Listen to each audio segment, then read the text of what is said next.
Hello everyone, আসসালামু আলাইকুম। কেমন আছো তোমরা সবাই? আজকে আমি তোমাদের জন্য নিয়ে এসেছি এক চমৎকার ভিডিও, যেখানে আছে আমাদের ছোটবেলার স্কুল জীবন, পুরনো স্মৃতি আর একটু ভয় আর মজা মেশানো এক ভূতের গল্প।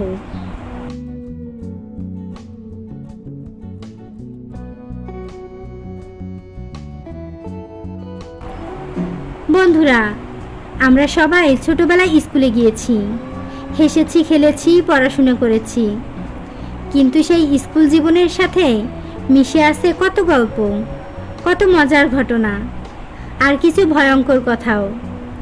আজ আমি তোমাদের শোনাবো এমন একটা স্কুল ঘুরে আসার গল্প, যেখানে আমার স্বামী ছোটবেলায় পড়তো।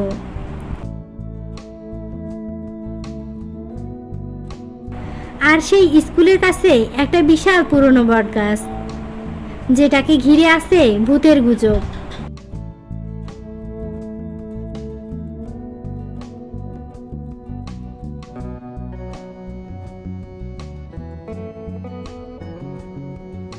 আমরা সকালে বের হয়ে গেলাম সেই স্কুলের দিকে। স্কুলে গিয়ে দেখি এখনো মাঝখানে দাঁড়িয়ে আছে সেই বটগাছটা। গাছের একদিক ভাঙা, মনে হচ্ছে কেউ যেন কিছু নিয়ে গেছে। আগে সবাই বলতো এই গাছের নিচে নাকি ভূতের বাড়ি ছিল। সন্ধ্যার পর কেউ কাছেও যেত না।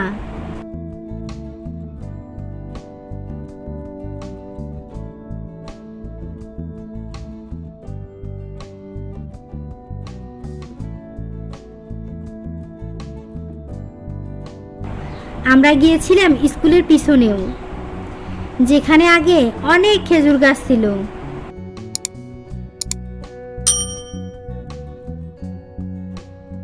এখন আর খুঁজে পাই না, কিন্তু দূর থেকে খেজুর পাতার মতো কিছু দেখা যায়। পরে কাছে গিয়ে দেখি আসলে বটগাছের ভিতরেই ঢুকে গেছে খেজুর গাছ।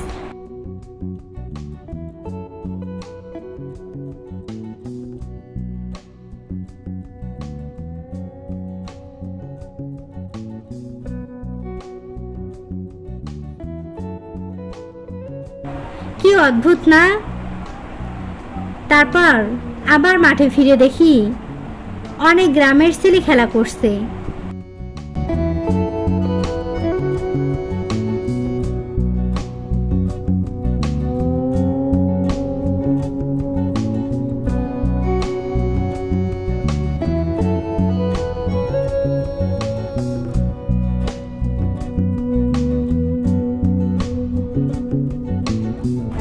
তারপর আবার মাঠে ফিরে দেখি অনেক গ্রামের ছেলে খেলা করছে স্কুল মাঠে।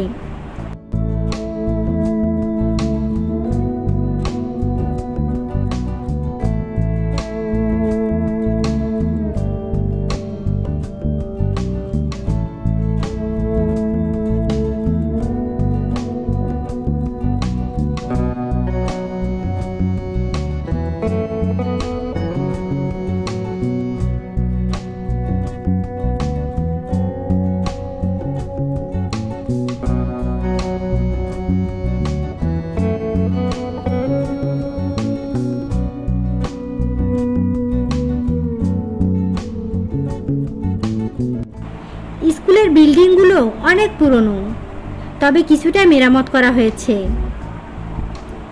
পাশেই প্রাইমারি স্কুল, পুকুর আর রাস্তার ধারে আছে তেঁতুল গাছ। সত্যি বলতে কি, পুরো পরিবেশটাই অনেক শান্ত, অনেক সুন্দর।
এরপর আমরা গেলাম এক নদীর ধারে।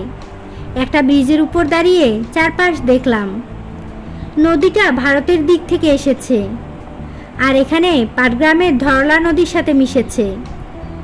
অনেক সুন্দর একটা দৃশ্য। ফিরে আসার পথে রাস্তার ধারে দেখলাম নুড়ি পাথর।